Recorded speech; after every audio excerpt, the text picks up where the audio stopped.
Drivers, start your engines! This is MRN Motorsports Monday, presented by Outback Steakhouse.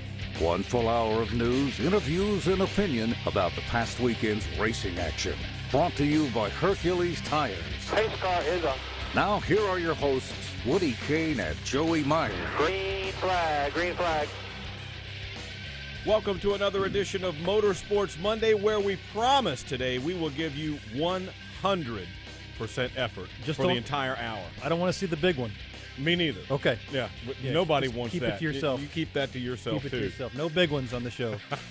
I'm Woody. He's Joey, back after the Elimination Sunday at Talladega, and actually it was Elimination Weekend. Camping World Truck Series had their first ever elimination race as well, and we will talk about it all today. We are presented by Outback Steakhouse. You should head over there now and check out their $6.99 lunch menu. Starting at $6.99, the Joey menu for kids. Also check out their center cut sirloin. Fantastic. Bloomin' Onion Monday, Joey, you know what that means. Somebody gets a bloomin' onion for free. Don't forget to race into Outback Steakhouse today for a free blooming onion, because Kevin Harvick finished in the top 10. Outback Steakhouse, done right. We're getting an Outback Steakhouse at Exit 36 in Mooresville. Yeah, I saw that. That's going to be cool. Uh-huh. And you know what that means? We're going to have food on the set. Well, it means that I'm opens. going without inviting you like you do to me all the time. Dude, we went through this last week. It was my wife and I. We went after a movie, and all the I first hear- thing that came into our minds was not, you know what? Let's give Joey a call. See, You're all the way up in Mooresville. It would have taken you an hour to get there. All I hear is excuses. Oh, is See? that what you're That's doing? it. Is that what Yeah, you're doing? yeah. Okay, all right, I got you now. See if you get an invite now. All right. Yeah, you've not worked your way into getting an invite, that's for sure. Anyway, Kevin Harvick did have a good day, a top 10 finish for him, a solid 7th, but Joey Logano was the guy who went to victory lane at Talladega, and he spoke to R. Winston Kelly afterwards. Never a layup here at Talladega. It's always close. You never get a big lead, but a good Shell Penzo Ford. Todd made some good adjustments during the race that found some speed in the car, so that was pretty neat to see some of that. And we got that track position and just hung on to it. I was able to stay on the bottom, try to run the bottom and keep everyone in line, and that worked out really well. Kevin did a good job with that, which ultimately got us all a great finish. So fun racing there at the end. I was really confused. I didn't know what lane to pick coming to the last restart, but I knew Kevin had a lot of experience in these situations, and he's a great speedway racer, so he did a good job pushing me out, and then had to go and defend the top lane with Brian Scott. So a couple Fords up front here in Talladega is pretty cool. And the next round, 3 to go, Martinsville, Texas, and Phoenix. How do you feel about that round? I feel good. If we can get through this round, it was going to be tough after what happened in Charlotte. So to be able to recover and win in a clutch moment like this to move us on feels really, really good. Couple things jump out at me about this picture here of Joey Logano in victory lane. One, he's got the steering wheel with him, which looks pretty cool. 2, he climbed out of the roof hatch instead of out of the window. And 3, look at all the Miller Lite cans behind him throwing the beer in the air. Well, we presented ourselves very well throughout the afternoon with the Miller Lite Ford, so it was only appropriate that he got to use them to celebrate in victory lane. Now, Brad has been going around giving the winner like some Miller Lite after they win and write him a personal note. Is he going to do that for Joey, or does he just see him too much where he can just hand him one? No, it's a trend that's continued. Brad has taken the opportunity in 2016 just as a complimentary gesture and a congratulatory gesture to give him a 12-pack and a nice little Miller Lite handwritten note saying, hey, man, it's really cool. It's an honor to be able to race with anybody that can win the race, and here's your celebratory gift from Brad Keselowski. So it's really cool. Yeah. And one of the most compelling parts of the race, I thought, was early on. You guys were very strong, and there were 3 distinct lanes, and Brad's moving up and down, all through the early part of that race. So you led about 90 laps, I think, trying to stay in front of whichever lane had some momentum. Yeah, part of the responsibility of the leader is to try to stay in the lead, and by doing that, you're managing your lanes. And the only way to manage the lane is to get information, and it causes me to talk a lot, and everybody goes, you never shut up. But the issue is it's what Brad needs, it's what Brad wanted, and I'm able to provide it. We work together as a team, and he was able to stay up front managing the lanes and managing the bubble and looking at the air and see where it's going. And talking about energy and all these little things that we do. He was able to stay up front with a very fast Miller Lite Ford that Paul gave him, but he did the appropriate actions as well. So it wasn't that he had this stupid fast car or he was just an amazing Well, he did have a driver, stupid fast car. but it wasn't one or the other. It was a Yeah. team effort. There's a lot goes on. It was their best qualifying effort for the 2-car ever before we had qualified 5th, I believe. We were able to sit on the front row with Martin Truex in second, and that was a good effort. But overall, Team Penske was able to still, even after we had our failures, Team Penske was able to round the troops and get those guys up to the lead, and Joey was able to finish first after dragging his jack around Can you believe that? 2.66 miles with a jack under your car. So. And A, it won't come out, No. and B, it didn't tear the side of the car off. Exactly right. So a lot of things had to happen for that event. For Joey to be able to get back to victory lane with the issues that certain teams had, including ourselves, dragging the jack around. Have you ever seen one go all the way around before? Yes. Brad won Vegas, I believe. Vegas or Kentucky, we did the exact same thing. 1.5 mile track. So he's not going as fast. No, yeah. or fast, and the fact that it was a mile less that we did. But 2.66 miles, he drugged that jack around. You would have thought surely something would happen over that course of time. Don't call me Shirley. I didn't. I said surely. It was stuck under the car so much that when they got there, they had to pick the car up off of that jack. So pretty amazing. Yes. Housekeeping wise, did you guys do you know any more about what the particular engine problem was that the 2-car had? Not yet. Doug Yates and the guys will bring that car back, dissect the engine, and go through some data to try to figure it out. That's fortunately we don't need to worry about racing that engine until next year at Daytona as far as that package goes. Depending on rule changes or such, but we'll have the opportunity to be able to break that engine down and move forward. Obviously, it was producing, we call a good engine a good water heater because it's creating a lot of heat and a lot of steam, which means it's really working good. That motor for the entire Doug Yates guys and Roush Yates engines produced a lot of horsepower. We had the same engine package as a lot of the other Ford teams. Just one of those things. Sometimes rotating parts quit rotating. Yeah, they really do. And as we mentioned, this was an elimination race. Some guys move on. Some guys do not move on. In addition to your driver, Brad Keselowski, with the motor problem, that knocked him out. Martin Truex Jr. had a similar issue. That knocked him out. But the real battle was for that final transfer spot, the 8th spot, a battle between Austin Dillon and Denny Hamlin. And it came out to be just thousandths of a second that Denny Hamlin was able to get that position, finish third. They finished tied in points, and that means that Hamlin's tiebreaker was the best finish beyond that in the round, which was the 3rd place yesterday. Yeah, Joe Gibbs Racing came into the race with 4 teams, 3 of them solidly locked in, and we saw their strategy, which is getting a lot of hoopla this morning about not giving 100%, which is a bunch of crap.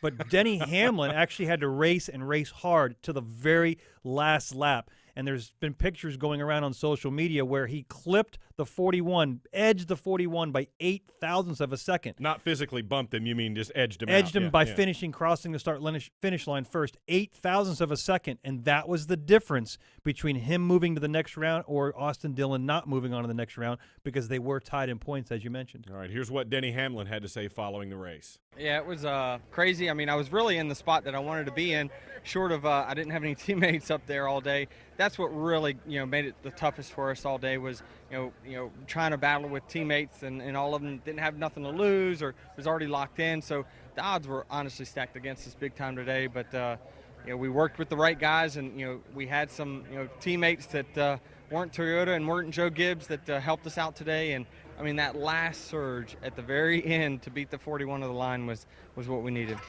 The interesting thing about that, you mentioned he just edged him out, and Denny talked about it too, is the cool move of the race. Everybody thinks it's the pass for the win or all that, but it might have been Denny moving up the track to force the 41 to kind of adjust and break his momentum. Yeah, part of what we do as racing is obviously if you're out front leading, you're trying to manage the gap. But when you're racing for a specific spot and you're trying to just get by the guy, is exactly what Denny was trying to do. Every little second, every little minute movement counts. And trying to side draft Kurt or moving him up, making him take a longer path around the tri-oval is that little bit of advantage that Denny Hamlin was able to find. Very little help behind either car. Yeah. So it was mano a mano, those guys racing side by side as a drag race as they came to the start-finish line. If that start-finish line at Talladega is in a normal spot, we've seen this in the past because Talladega's start-finish line is all the way around to pit road exit, which is very unusual. Upwards of 200, 300 feet around the track, Denny Hamlin does not move on to the chase, and Dillon has moved. So the difference of the start-finish line was a factor in yesterday's race. All right, and as we head out here to break, let's listen to what the guy who didn't make it, Austin Dillon, had to say, a heartbreaker for him. It's heartbreaking, we needed one more spot, but good Lord didn't have it in it for us today, and we'll be back stronger than ever next year and give it what we can, to tie right there, and the tiebreaker goes to Denny. So we did what we could. My guys did all they could. My teammates did all they could, and just didn't come through for us. You're a young driver. This is a young team. What is this chase and the savvy and the scrappiness you show? I know you're disappointed right now, but what does this show about this team and what you guys have together going forward? Well, we're fighters, all of us, and it's nice to have a group of fighters and that have your back, and it just didn't happen for us today. This is MRN Motorsports Monday. In the Outback, we think the best part about racing is the noise, the engine, the pits, and a Kevin Harvick top 10 finish. Especially a Kevin Harvick top 10 finish. That's because if Kevin Happy Harvick, driver of the number 4 Chevrolet, places in the top 10 in today's race, there's free bloomin' onions this Monday. So you'll have a happy bloomin' Monday. Only at Outback Steakhouse. Valid with any purchase. One per table. Participation may vary. Registered trademarks used with permission. Being there matters, and your United States Navy protects and defends America on the world's oceans. Around the globe, around the clock, Navy ships, submarines, aircraft, and, most importantly, tens of thousands of America's finest young men and women are ready to defend America when piracy threatens global commerce, when disaster strikes, or when called upon by the Commander-in-Chief. Your Navy is there. When it comes to protecting and defending America, being there matters, and America's Navy is already there.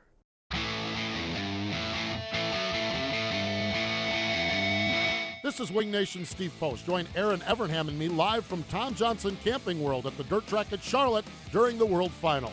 Friday, October 28th from 1 to 2 in the afternoon, we'll talk with all your favorite sprint car drivers and have the latest from the World of Outlaws season finale. Join us live at Tom Johnson Camping World or listen live on MRN.com or the MRN app. I'm Daniel Hemrick, and you're listening to MRN Motorsports Monday with my man, Joey Meyer and Woody Kane.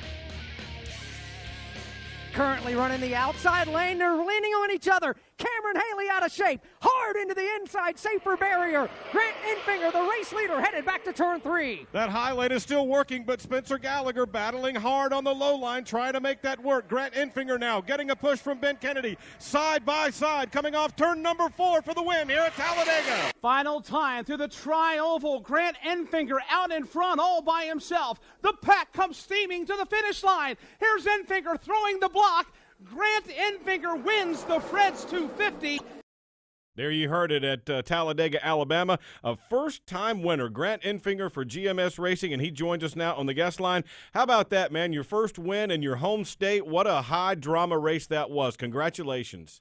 Well, thank y'all very much, and thank y'all for having me on the show. Yeah, Talladega is always pressure-packed and action-packed as well, and it was the same way on Saturday from my perspective anyway. You know, Talladega has a very good history of giving an opportunity for drivers like yourself and even more experienced drivers their first victory. You were able to capture that for the GMS Racing team with a lot of teammates, but it didn't seem like you guys worked around each other to give yourself an advantage going into your third Talladega race. What were your thoughts and expectations? Our expectations, we were there to win the race. We obviously wanted to help our teammates as much as we could.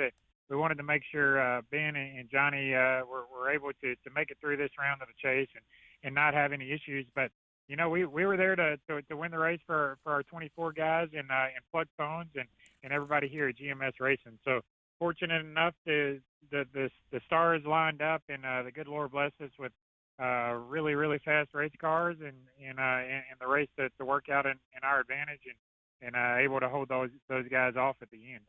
One of the interesting things I noticed about the race was that it seemed like you and maybe Timothy Peters were the only guys who were able to really make that high groove work. Other guys could get up there, but it seemed like the two of you were the guys who could really make that lane go. And, in fact, on a couple of restarts, you were choosing to start in the outside lane. Why do you think that was?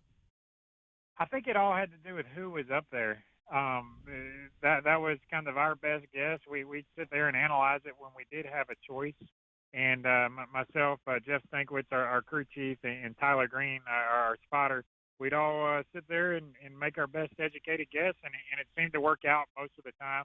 The 33 of Ben Kennedy, my teammate, he was a really good pusher for me at the start of the race and at the end of the race. So he pushed me nice and steady, and didn't seem like I was wrecking when he was behind me, and we'd go forward. So that's why we chose the outside lane there at the end, and he was able to get us just enough of a push, and it looked like Timothy kind of got separated from Spencer a little bit on the bottom line, which gave us a good advantage there on the last lap. So you could restart it a couple more times, and it might be a couple of different outcomes. But you know, at the end of the day, to bring home that first win and have all my friends and family there in my home state, it was a pretty incredible feeling. It still really hadn't sank in all the way yet.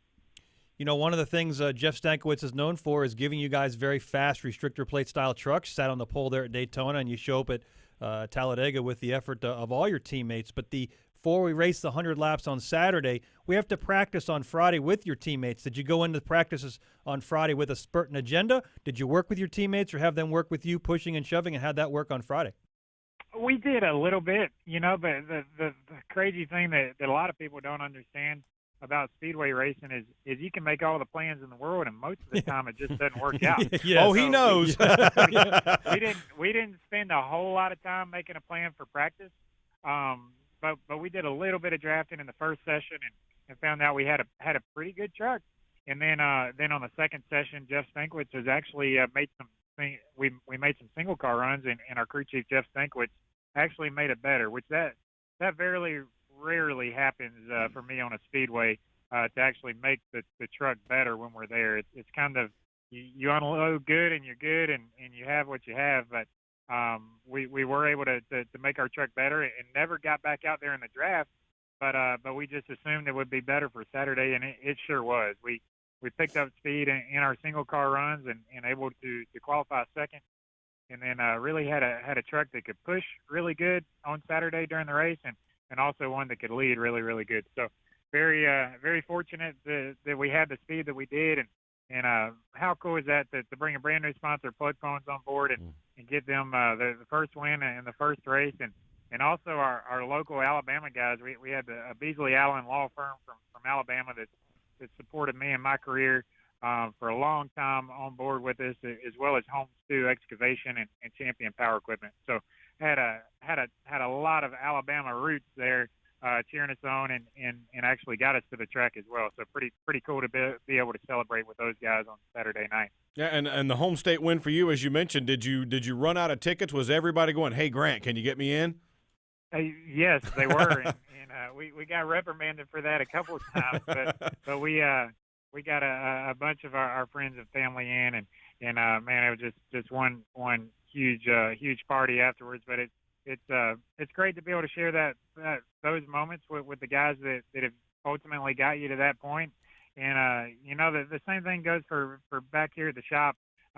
Monday morning and all the text messages and phone calls I've had, there's so many people that are genuinely happy for me. It's a pretty great feeling. You know, one of the things I get a chance to do is I stand on the roof and I have the opportunity to watch you guys go around in circles at no matter what track. We go to our shortest track next week at Martinsville. We just came back from our largest track in the Truck Series, over 2.5 miles at Talladega. It looks really easy from the roof and from the grandstands. How much pressure and stress is there when those things are all bunched up together 25 trucks deep? I promise it's not easy. It definitely makes it doable when you have a truck as great as we did this weekend. But, you know, I really feel like all four of our GMS trucks were good enough to win that race. We just we were in great position. Jeff Stankiewicz made a great call on we actually pitted a little earlier than some guys, and that made it our last pit stop was really quick there. So we were able to gain some track position that way. But yeah, it's definitely a great feeling when you have all those guys kind of behind you. But it's definitely not easy. I had a great spotter and able to fend those guys off at the end, but there's also a lot of mirror driving in there as well. Chatting with Grant Enfinger, who went to victory lane in the Plug Phones machine for GMS Racing at Talladega on Saturday afternoon. And Grant, we've seen you have plenty of success on the ARCA side. You run a limited schedule on the truck side. What's ahead for you for the remainder of 2016? We're running out of races this year. Hey, it's hard saying. You know, this was my last scheduled race of 2016, so it's possible we can sneak another one in by the end of the year, but no guarantees. So I know I'll be down at the Snowball Derby in December running a late model, but really hard saying past that. Hopefully we're able to secure something pretty soon for next year, but nothing's done as of this moment. Well, we know you spent some time Saturday in Victory Lane. You just mentioned the Snowball Derby. Exactly. You're not sitting at home doing nothing. So what keeps Grant Enfinger busy during the year? Oh, I work at the shop with the guys, so I'll be here on the 24 truck all week. We got Kaz Growland it this weekend, so be at Martinsville with those guys, and we're changing out seats and taking all the stuff off our speedway car as we speak here, and getting ready to go short track racing. No, that's fantastic, man. Congratulations on a big first victory. Hopefully this will lead to more and more for you in the future and continued success. Thanks, guys. Thank y'all for having me on the show. Congratulations, man. There you go. That's really cool. First win, and he gets it in front of the hometown crowd. You couldn't script it out any better. No, you always remember your first. I was very fortunate to have Martin Truex's first win at Bristol Motor Speedway. You have the guys like Grant Enfinger. That first win, regardless of what series, regardless of what track, you always remember the intensity. And this is not something that we lucked into. He lucked into. He worked all day long for it, avoided any major crashes, which unfortunately Daniel Hemrick in the 19, we didn't avoid. We got in every wreck possible. I think more crashed than didn't in this one. We even wrecked ourselves. I mean, it was that bad. We we put dents in ourselves by spinning out off of number 2. But the ability for Grant Enfinger and Jeff Stankiewicz, remember, it's not a full-time deal for him. It is a full-time team for the most part with the 24 guys and Jeff over at GMS. But for Jeff and Grant to be able to pull off Victory Lane, he'll remember this forever. Yeah, absolutely he will. We need to mention that in the Camping World Truck Series now, that was the elimination race for them. Daniel Hemrick and John Hunter Nemechek, who had engine failure, were the drivers who were eliminated. William Byron, Christopher Bell, Timothy Peters, Ben Kennedy, Johnny Sauter, and Matt Crafton all move on now to their next round, which begins at Martinsville Speedway, as Grant just talked about. Yeah, interesting. You go from our largest, longest track to our shortest and bangingest track. We'll tear up more stuff. Be 30 trucks in the race. We'll tear up 40 cars. Yeah, they may. That's they exactly may indeed. Yeah. But we have really good powerhouses with Kyle Busch Motorsports and a couple of teams. We got GMS Racing with a couple of teams. And old Matt Crafton, the wily veteran, who's a multi-time champion, is also still in the rig. And don't forget Timothy Peters from Red Horse. That's his home track in Martinsville. Yeah, those guys have won there and been very, very successful. Now they're 6. We're down to 6. We got 3 more races with Martinsville, Texas, and Phoenix before we whittle it down to 4. The interesting thing is any one of these guys could win. Two of them have yellow bumpers. Yeah, they're rookies. 2 rookies racing for the championship in the Truck Series. That's pretty spectacular when you think of it. And now these guys, we've talked about this before on the show, you spend the early part of a chase field or a chase race kind of letting other guys knock themselves out. Now you're getting to the stage of the season where you have to kind of seize the day yourself, don't you? Well, we still have Cup guys, unfortunately, racing in the Truck Series for these next 3 races. They could take away a win, which means it's very important to have good days to where you're beating the other guy or you're letting him beat you. With only 6 drivers left, you understand that 3 races means 3 drivers can get in by wins if they win. Yeah. That only leaves 1 spot open by points. So now it's going to be very, very important for these guys to they just can't sit back and ride and sit on their laurels. They have to be racing the guy for the points. Yeah, they do, and this is getting down to crunch time for the Truck Series as well. A lot to talk about there as we continue forward. We've got a big show coming up for you the rest of the time. We're going to go on track, off track in the next segment, and we'll talk about what Joey just alluded to a while ago, that 100% rule, the Joe Gibbs Racing machines riding in the back. At least 3 of them were for much of the race on Sunday at Talladega. Also, we're going to talk a little XFINITY chase action with Blake Koch, who's one of the best stories, I think, in any of the top 3 national series. We've talked about it numerous times in this show about Cinderella stories. Man, he's wearing that glass slipper with that very unique relationship with the sponsor and the team being the same person. Nobody expected guys like Blake Koch, a single-car team, very, I'm not say underfunded, but with the lack of resources that some of the monster teams has, he's been very consistent and competitive. He's not riding around in the back. You see him in the top 10, working his way in the top 5, beating the guys like Dillon's and RCR's and other teams about. And we're just getting word now that on NASCAR Live, if you're watching on Monday, NASCAR Live on Tuesday night at 7 Eastern Time, our guest will be Joey Logano, but we're actually going to interview him on Monday. So if you've got questions, 2:35 Monday afternoon is the time, 800-262-7227, the number to call if you'd like to chat with Joey Logano, the winner at Talladega. And you can send questions in via Twitter as well. Just use that hashtag AskMRN so we can find you. If you have a question for us on the show, same deal, at MRN Radio. Use that hashtag AskMRN, and we've got a whole lot more to come on Motorsports Monday. Stick around. This is MRN Motorsports Monday. Dale Jr. here. I wear Wrangler Advanced Comfort jeans for any occasion. With new styles and great fits, you'll look good and feel comfortable no matter where you are. Wrangler Advanced Comfort jeans are designed to keep up with you no matter where you go or what you're doing. They're made with 20% stronger denim and 4-way flex technology that moves with you, so you can go anywhere, look great, and be comfortable all day long. Wrangler Advanced Comfort jeans, the most comfortable jeans you will ever wear. Try on a pair today. Wrangler, be comfortable. When the smoke settles, the entertainment never stops. I feel like experience kind of outweighs youth. On race weekends, your favorite NASCAR personality is an everyday superhero. Kyle Busch driving for his life right now. But when they leave the racetrack, they're just like everyone else. Our lives are so much different than what people may think they are. I'm Susie Armstrong. Join me on a daily journey as we discuss the hot topics and engaging personalities of NASCAR Nation. Ned Jarrett's World of Racing, weekdays on the Motor Racing Network. On November 13th, the NASCAR semifinal comes to Phoenix. Just about everybody here is holding their breath. Harvick, Busch, Johnson. Man, they almost wrecked right there. Edwards, Hamlin, Stewart. Feels like you're on pins and needles. When a Sprint Cup championship is on the line. Wow, look at him slam. Every moment counts.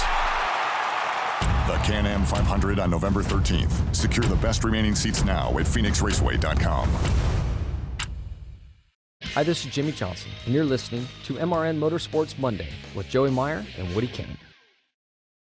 4-car breakaway for the final time at the Alabama Gang Superstretch. Joey Logano in command. Brian Scott 1.5 car lengths behind. Hamlin third. Kevin Harvick fourth with Kurt Busch rolling on the outside. Everybody stacked up from fourth on back, but it's Joey Logano, the race leader, into turn 4. Throws the block on Brian Scott, who looks to the inside. Off the corner, it's Logano by a car length. Kevin Harvick, Denny Hamlin breaking out of line, trying to do something with Joey Logano, but it may not be enough. Here comes Joey Logano. He sees the checkered flag, and he has done it again here.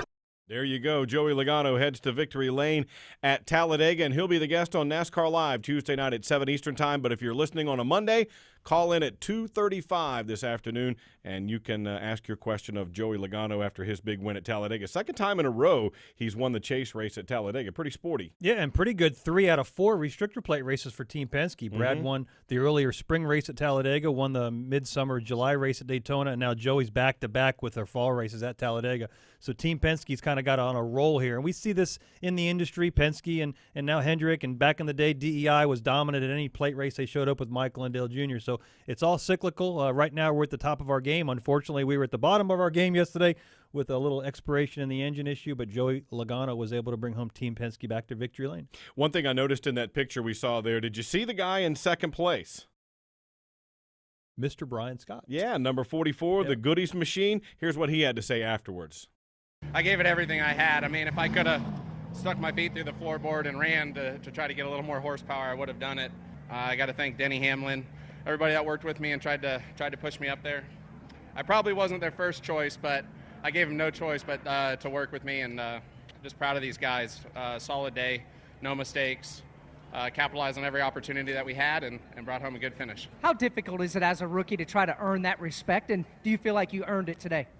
Well, I hope so. I tried to work hard the whole race, to be smart, to work with people, and to show that we had a fast car so people would work with us at the end, and it looked like it worked. It's hard when you got that yellow sticker on your bumper to get respect, but something about this blue goodies Ford, people like to push it and like to work with it, and it turned out well for us. There you go. Best career finish on the Cup side for Brian Scott. That was pretty good to see. Yeah, one of the things he mentioned that's very difficult at a track where you're sucked up to the bumper in front of you all the time is that yellow bumper that they're staring at. So you have to make friends. Warning.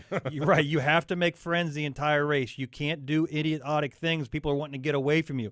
Once you show that you can maintain a lane or pick a good lane, it builds confidence around the drivers, and that kind of yellow bumper gets invisible throughout the race. It really did, and a nice run for him as well and for Richard Petty Motorsports as a team in that race. And now let's shift to the portion of our program where things might get a little bit dicey. It's on track, off track, where we talk about some things that are going well in the sport and some things that maybe aren't going quite so well. Certainly a lot to talk about after the race at Talladega, but in your mind, what's on track? What's going well? You know, one of the things in the industry that NASCAR has utilized is their ability or try to finesse all the cars, regardless of manufacturer, to be similar. or the same. They want the competitive edge not to be on one team that has the more money or a disadvantage to a team that doesn't have lesser money. We've seen Talladega Motorsports or Talladega Speedway provide that opportunity, regardless of what race team you're on, to even out the competition. We have more first-time winners at Talladega Speedway than any other racetrack in the industry that we're racing. This weekend proved Grant Enfinger was able to bring the first-time win back to GMS Racing. We see teams like Front Row Motorsports be able to bring home victories with David Reagan. We see Brian Scott sitting up there in second. First time rookie season, he's going to finish home second. It's not about being a powerhouse. It's simply about being able to be a decent driver with a decent car and manage that the entire time. And it really equalizes it, and kudos to Talladega for being able to do that. Yeah, I think it's a really cool way to equalize things, as you mentioned, and that's what we're trying to do with the rules, the low downforce package, the even lower downforce, or L2, or whatever you want to call it. That's the goal of these other rule changes, but I think it's something that really shows itself at Talladega, even more than Daytona. Yeah, simply because Talladega, the way it's designed with a little bit longer radius in the corners and a little bit longer distance of 2.66 miles, handling is never really a big issue at Talladega as it is in Daytona. Whenever we bring handling into play, that requires engineering and more intelligence and more money, simply makes your cars handle better. At Talladega, it's about raw speed that drivers can handle and the ability for the driver to manage his raw speed. And we saw drivers do a really good job yesterday. We never saw the big one. We didn't want to see the big one. We saw a couple of smaller car incidences early, and then late when during restarts we saw some pushing and shoving where cars got out of shape. But for the most part, drivers did a very good job at a very good racetrack, putting on a very good show. Absolutely. And for me, on track is going to be something similar to what you just mentioned. It has to do with strategy. You talked about managing what you've got, managing the speed, managing the lanes, being in the right place at the right time. And I think that's something that is important to keep in mind when you look at a race like Talladega. To me, that's what makes racing fun. Obviously, there's the speed, there's the sound, there's even the smells, if you will. But the strategic side of it is what makes it exciting for me.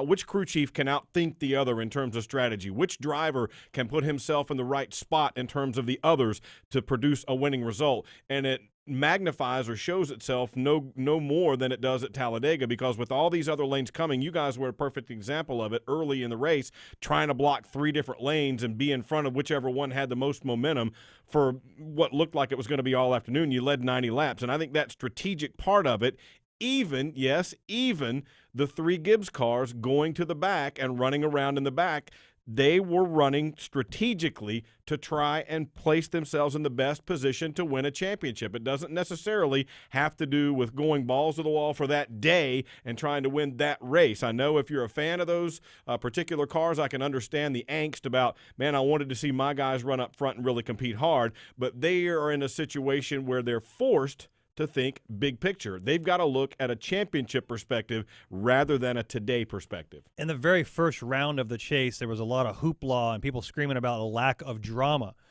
Yesterday, Joe Gibbs Racing didn't care about making drama. They didn't want to be a part of any of the action because they'd put themselves in a good position to where 3 of their 4 cars simply had to make laps. Did they enjoy it? No. All 3 drivers talked about how dull and boring and unexciting the race was.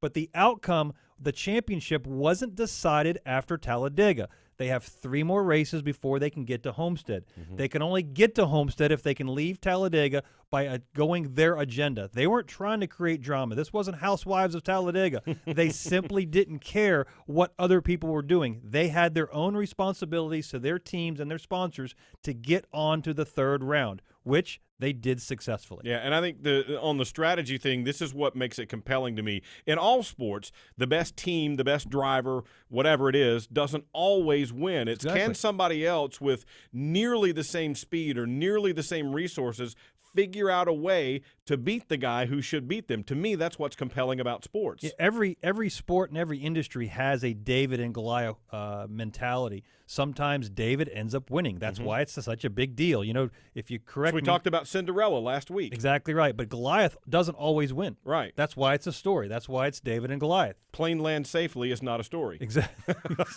It is for me. Yeah, I know it is. But, I mean, you don't see that as the big headline in the newspaper the next day. Pilot does correct job. Right. Oh, yeah. Okay, great. Whatever. Yeah, wonderful. Yeah, that's not what we see. That's not what makes it fun. Yeah, the 100% rule doesn't mean that we're doing 100% what the fans want. It has to do with the 100% rule as far as not manipulating the outcome of a race. Those 3 teams finished in a spot that did not directly affect another one of their teammates or even anybody else. All right, well, hold that thought. We're going to get there in just a second. Let's talk off track now, and let's talk about your off track, and then we'll get back to this discussion. All right, so my on track was Talladega Superspeedway. Well, my off track is Talladega Superspeedway. What?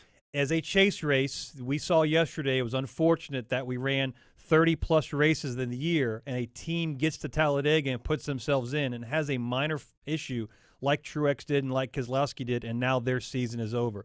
It's an unfortunate set of circumstances that allow Joe Gibbs Racing not to compete at a high level and ride around at the back. It's unfortunate that Talladega is that kind of track that you're always on the edge. Last week we talked about the intensity of the chase, and we witnessed that yesterday. It's unfortunate that Talladega is that track when you're trying to move on and you have to be in the middle of the pack or middle of the competition, that you have less control over yourself than you'd like. How do they fix it? NASCAR did a really good job of rearranging the schedule. I was going to ask year. you, how do you feel about that? Yep, Yeah. I'm a joy of it, because next year the 30 races that are in this second round are still the same 3 races: Kansas, Talladega, and Charlotte. Thank you. Wow. I thought you were just kidding me there for a second. No, Okay, I got thank you. you. Charlotte, Talladega, and Kansas. We swapped Kansas and Talladega, so that means by the time we get done in Charlotte and we show up to Talladega, nobody is safe. Nobody's in except for the one person that won the race the week before. if he was a chase driver. Yeah. Okay. Yeah. So we could potentially move on with only one person that he can ride around by himself. Yeah, if I he was going to wants. say, how might that change the racing next year we see at Talladega? It's going to be a little more competitive. Guys are going to understand they can't make the mistakes to fall out and wreck, but they also can't ride around and finish 25th, because that's like a wreck. So we're going to see much better competition in next year's 2017's weekend, and that's a great change. But this weekend here, Talladega was exactly it. It was on the edge, intense, disappointing for the teams that had one small issue. Truex and Keselowski have 8 wins this year. Yeah, and they're not moving on. We have teams with 1 or less, or 1, 2, or 3 wins moving on. So there's 8 wins between those 2 teams. They don't get to showcase their talents with the next 4 races for the chase. They still get to play spoiler. Yeah. They still get to play and spoiler. could easily win one of these next few races. I expect at least, I say 3 to 4 wins with those 2 drivers, easily. We could go to Homestead, Truex or Brad. We just tested. Either one of those guys could win Homestead. Absolutely, they could. All right, let's go to my off track now, which is where we were starting to go before, and that has to do with the 100% rule. Not that the 100% rule is off track itself, but the interpretation of the rule, I think, is a little bit off. I'm sure you saw a lot of the stuff on social media for fans saying it should have been some kind of a penalty, perhaps, against the Joe Gibbs Racing cars, because 3 of them chose to ride around at the back of the pack for much of the day. I see it as strategic. And when the rule was explained, the thing I took from it was they didn't want you trying to manipulate something to benefit someone else. You could do what you wanted strategically and what you thought was best to try and help yourself. And helping yourself means, in this case, you survive and advance. You get past this round and get to the next round. Now, had things been different, had the 2 not had a motor problem, had the 78 not had a motor problem, those guys probably would have been forced to try and get up further in the field as the day went on to try and move on in the round. They didn't have to do that because of the circumstances around them in that race. Here's the thing.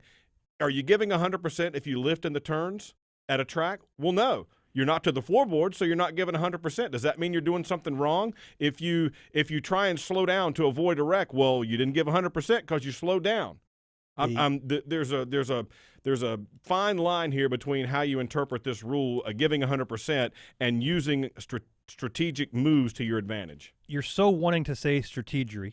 Well, I had it on the screen. I know you did. I You're put wanting Robbie to say up there. strategery. I know. All right, I'm just going to add to my off. All right. The 100%. Can you do that? The 100% rule is the dumbest thing we have in racing that's ever been accomplished. Ever? Ever, because we're racers. We're going to do what we can to do. It's a selfish sport. Once you get out of the selfishness of your single car team, you look at your teams, you're going to do whatever you can to help those guys. I don't care if there's a rule or not. We don't need to be told to race at 100%. And I'm completely in agreement with you. The simple fact that we have people arguing about the Joe Gibbs Racing teams not giving 100%, just stop. It's ridiculous because they're selfish. It's racing. It is a selfish sport. All they care about is helping themselves. Right, and that's what's allowed in the spirit of the rule. But that was 100%. They were 100% without a doubt helping themselves, and all three of those cars had done the correct thing by putting themselves in position the previous two races. That's by the not spirit making of the mistakes. rule. Absolutely right. It's 100. You talk about this all the time, the letter of the law or the spirit of the law, and maybe and to follow up with what you said, the 100% rule might be inartfully worded, but the point of it is you're trying to help yourself rather than trying to benefit somebody else. If there's another race team with another set of drivers doing the exact same thing, i.e. Dale Jr. and his other three cohorts, nobody's saying a word. Yeah. This is like the Kyle Busch argument in when he wins Xfinity or Truck. It's simply a matter of what team it is, the simple fact that we still talk about Toyota being a foreign team, which it's not. They're made in Kentucky and Texas, so stop that argument. It's simply a matter of the Joe Gibbs teams and fans, they thought it was great. It's the other fans that didn't think it was great, and it's a stupid argument. Yeah. All right, let's take a timeout now. When we come back, we'll talk some Xfinity chase racing with Blake Koch. This is MRN Motorsports Monday. In the Outback, we think the best part about racing is the noise, the engine, the pits, and a Kevin Harvick top 10 finish. Especially a Kevin Harvick top 10 finish. That's because if Kevin Happy Harvick, driver of the number 4 Chevrolet, places in the top 10 in today's race, there's free bloomin' onions this Monday. So you'll have a happy bloomin' Monday. Only at Outback Steakhouse. Valid with any purchase. One per table. Participation may vary. Registered trademarks used with permission. Whatever you drive, wherever you go, Hercules Tires will get you there. Whether you're running on dirt or running a job. Our dependable, high-quality tires are the perfect fit for your needs. For unmatched value, selection, and warranty with industry-leading road hazard protection, there's only one choice, Hercules Tires. To learn more, visit HerculesTire.com or call 800-677-9535. Hercules Tires, ride on our strength. Race fans, you know there's nothing like the power, excitement, and sounds of NASCAR. Ever wonder what it would be like to strap yourself in the seat of an authentic NASCAR race car? You can do it at the Richard Petty Driving Experience. Ride along or drive yourself at one of 15 tracks nationwide. Call 1-800-237-3889 or visit online at drivepetty.com. Richard Petty Driving Experience. It's authentic NASCAR entertainment. Call 1-800-237-3889 or visit drivepetty.com to reserve your experience. I'm Eric Jones, and you're listening to MRN Motorsports Monday with Joey Meyer and Woody Kane. Back on Motorsports Monday, talking a little Xfinity Series chase action, even though they didn't race this weekend and they last weekend, and they won't race this coming weekend. Blake Koch joins us on the line now. He is third in the standings for Colleague Racing. Blake, congratulations on the season that you guys are having so far. We were talking about you last week and saying, man, they are like the NCAA team who becomes Cinderella in the basketball tournament. You guys are really making it happen, and I imagine it's pretty cool to be riding that wave right now. Yeah, absolutely. It's definitely a great wave to be on, and it feels great. And I'm super proud of my team just for being in this position. It's definitely something a lot of people like to talk about because, you know, coming into the chase, we weren't ones, you know, nobody really thought of us as a title contender, championship contender, and I think now they do. Coming off a very solid top 10 finish a week ago in Kansas, starting 9th, finishing 9th. Doesn't sound like you had a very interesting day, but you had a really good, important day being in that top 10. These couple of week breaks off have to be killing you. What are you doing to occupy your time here? Yeah, I mean, Kansas was a pretty solid weekend for us. We did have one issue. I had a flat tire, had to come back in and get it fixed, but luckily a caution came out, so it didn't hurt us too bad. But lost some track position, and that's pretty key at those mile and a half. So nothing major, not like some of those other guys that had bad points days, but man, these off weeks for me, I got a 4-year-old son and a 2-year-old daughter, so family time with my wife and kids is much needed, and I'm trying to do as much of that as possible. But I'm not able to take complete time off or take my focus away from Texas because that's all I'm really thinking about. I can't even sit for 5 minutes without thinking about running a lap at Texas. So been doing a lot of homework, a lot of studying, and just getting prepared for that race. I bet that's true, but man, that family time is something you can never ever get back. They'll be grown up before you know it, so soak it while you can, man. And as we talk about that and moving on to Texas, you guys find yourself in a pretty good spot, third in the standings right now.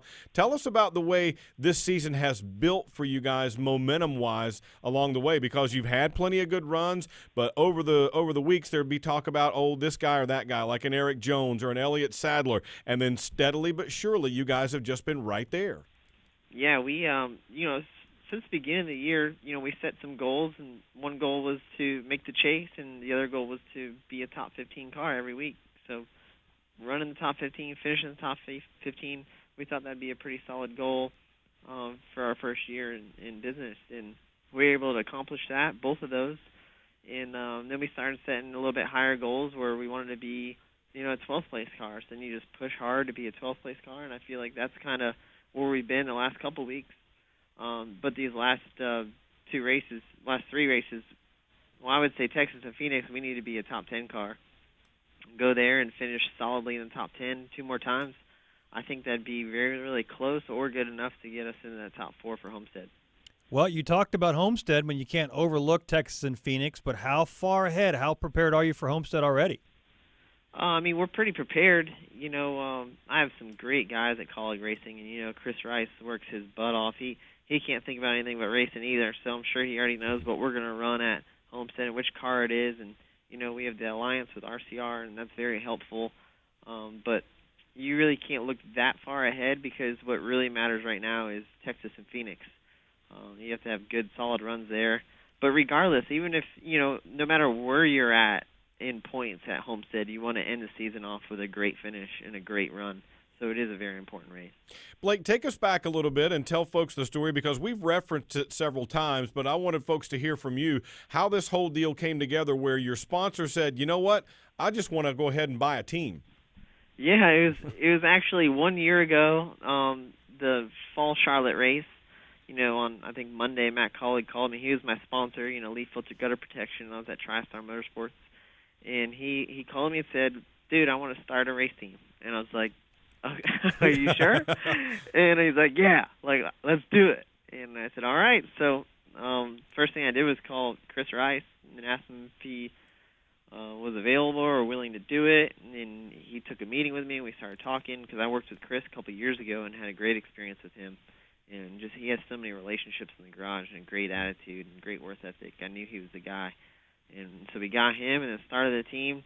January 4th, we started hiring employees and getting race cars purchased from RCR and renting space in a shop. And then we bought our own shop in May and moved into our own shop in the middle of the year in May. And here we are sitting third in points, with 3 races left. Where do you find, where do you call base? Where's your home track, your hometown? Where's the race shop based at? Our race shop's in Lexington, North Carolina, okay, right next to RCR. So we moved close to RCR on purpose so we could utilize all the resources that we have here. And but my hometown and my home track is Homestead. I grew up an hour and a half north of Homestead, so that's a big race for me, and I'm glad it's probably my best racetrack too, so that works good. I was going to say, you probably are licking your chops then to get in that Final Four. Yeah, it's going to take a victory to win that Homestead race. I know, again, we can't look ahead, but what are you doing to prepare for Homestead and try to get that victory? If we just continue to get better like we have been over the last several weeks, we're going to be a better race team at Texas. We'll be an even better race team at Phoenix, and then we'll be the best we possibly can be at Homestead. And I'll be the best driver I can be. I'll do a lot of iRacing with my buddy Byron Daly, and works on my line and works on managing tire fall off. I watch a lot of videos. I spend hours a day trying to become a better driver, and I think that just produces results. And going into Homestead, I've qualified second there before in 2013 and ran the top 5, and I feel like I have a feel for that track, and we have some momentum with a race team. I think we'd be a threat for the win. Let's talk a little specifically about Texas and that track. It's a abrasive surface, bumpy surface, and you go in there third in the standings. What can you tell us about that particular track and what your expectations are there? Because it looks a lot like some of the other mile-and-a-half tracks, but it's not really. Yeah, for me, my mindset is I just got to, work on on managing tires well. There's a big tire fall off there. You know, the track's really fast on stickers, and it slowly falls off. So working on my line constantly, working on feedback to Chris to make my car better, and just racing the racetrack. You really can't get caught, too much caught up in racing other people so much. You know, that's what's gotten a lot of people in trouble. You definitely have to be aggressive, and you have to make the most out of the restarts in every situation, but there's a fine balance there. So I really always just focus on making my car better and going as fast as I possibly can around the racetrack. And at the end of the race, hopefully I'm in a position to have a good restart and a good result. We have 3 races left for you guys, Texas, Phoenix, and then Homestead. Regardless of the outcome, you've had a fantastic season right now. You definitely have the glass slipper on for Cinderella, but we look forward to 2017. What are your plans? Yeah, 2017, we're doing the same thing. Chris Rice is crew chief, general manager also of Koch Racing, and our competition director. He wears a lot of hats here. Leaf Filter Gutter Protection is our primary sponsor for all 33 races. So it's nice to have that. It's so important to succeed in this sport. You really have to have a sponsor that backs you and your race team, and we have that with Leaf Filter Gutter Protection. So that's a key ingredient for success in NASCAR. So we're lucky to have that, and it's a huge blessing.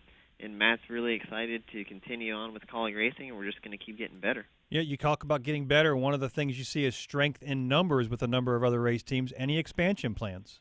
No, we don't have any expansion plans. We benefit a lot from our RCR affiliation. I lean on Ty a lot with just reading his notes and picking his brain. And, if I have questions for Brendan Gaughan, he's very open with me. So I feel like I have teammates, so we don't feel like we're limited by being a single-car team. You see, Furniture Road doing pretty well of a single-car team. So you think? we're not in any hurry. Yeah, absolutely. Well, man, it's fantastic. It's a great story to see you guys do what you're doing. 3rd in the standings now, headed to Texas after we go to Martinsville this week for the Sprint Cup Series and the Camping World Truck Series. Good luck going forward, and look forward to catching up with you out west. Awesome. Thank you guys for having me on. I appreciate it. Good job, man. Congrats. How about that? That is one of the best stories of the season. One of the things we see in the new generation, we would have never heard Dale Earnhardt or Cale Yarborough or this weekend's Gentlemen Start Your Engines with Bobby and Donnie Allison say, yeah, I was playing some video games and I was watching 8mm videotape you of don't the previous think Dale races. Earnhardt had a Wii or anything like that? No, I don't. Yeah. But we see the newer generation simply taking advantage of the technology with the iRacing. The simulations now are so perfect in the detail of not only how it looks on the screen, but the actual way the cars drive and handle. Toyota has an amazing simulator that a lot of their drivers sit into, but the iRacing ability for that simulation where they actually go and map racetracks exactly like we do as teams. We just came back from Homestead, and each manufacturer had a mapping or a wheel force car down there, giving the teams the direct indication of digital information on how Homestead is and different lines and different restarts and how the cars react around, simply by adding these sensors on the wheel, and they're called wheel force cars. We see that, but this new generation really is intriguing on how they don't sit around and just go, well, my next race is Friday, I'm going to carry my helmet and my Hans and show up. Those days are gone, it's too. It's the amount of studying that they simply do behind the scenes to make themselves, like Blake Koch said, a better driver. All right. That's the on-track, off-track segment. That is the Blake Koch segment. That's the Grant Enfinger segment. We've still got a little bit more to go to put a bow on this one, and we'll look ahead to Martinsville when we come back. This is MRN Motorsports Monday. Dale Jr. here. I wear Wrangler Advanced Comfort jeans for any occasion. With new styles and great fits, you'll look good and feel comfortable no matter where you are.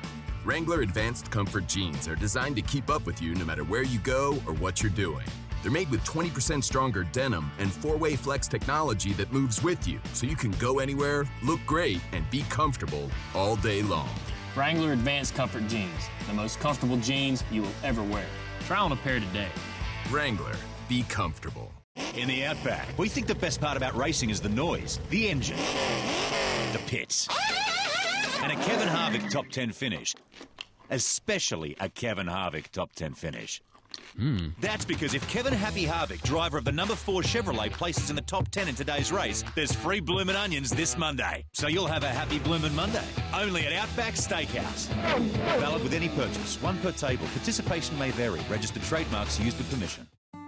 Victory Junction was young race driver Adam Petty's dream. He worked toward building a camp where children with serious medical conditions could concentrate on fun and not their illness or disease.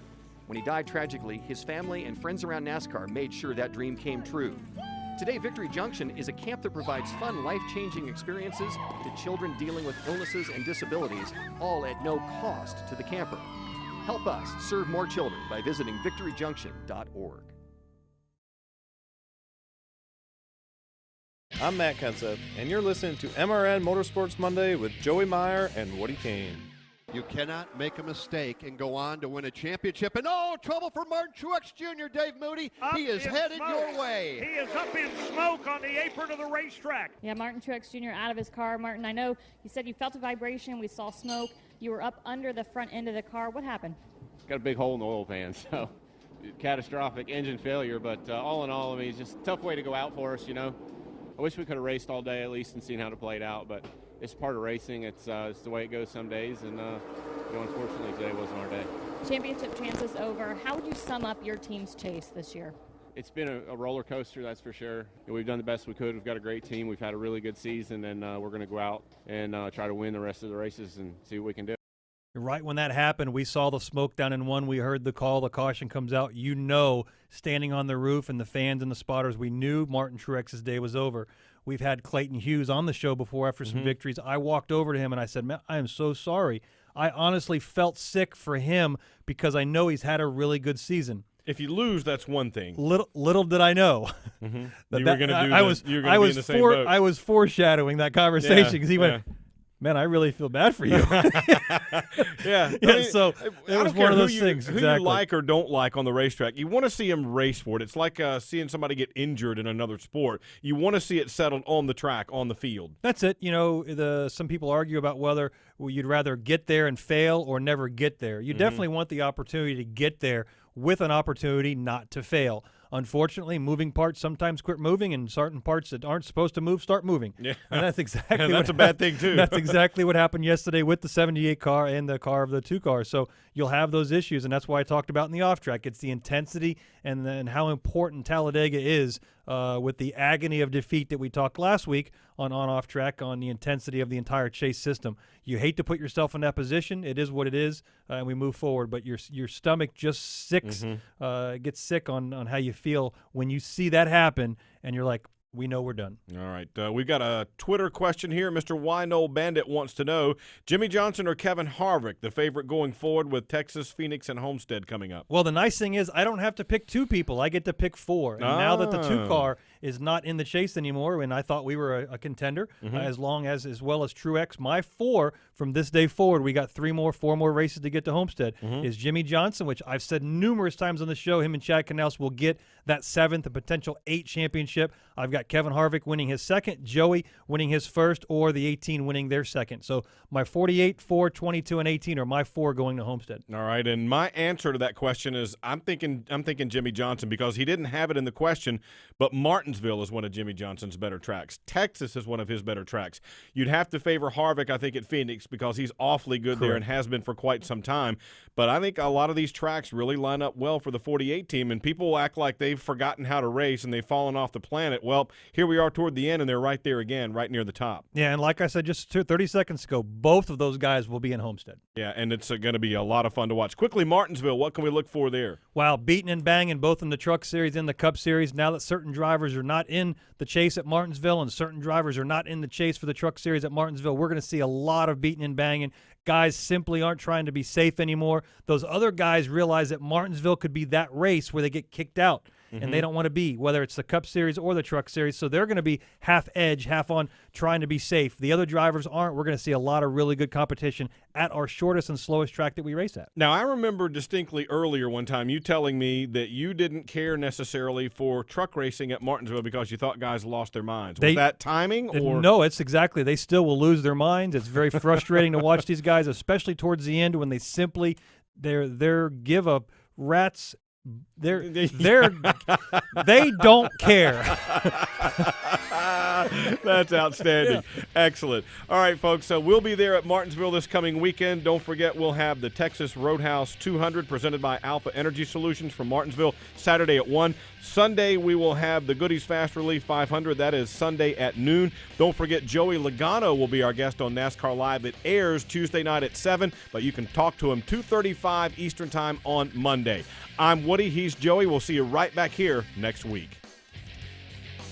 You've been listening to MRN Motorsports Monday, presented by Outback Steakhouse. Tune in again next Monday at noon Eastern for all the latest news, results, and interviews from NASCAR on MotorRacingNetwork.com. Brought to you by Hercules Tires. MRN Motorsports Monday is also available on demand at the MotorRacingNetwork.com Media Center.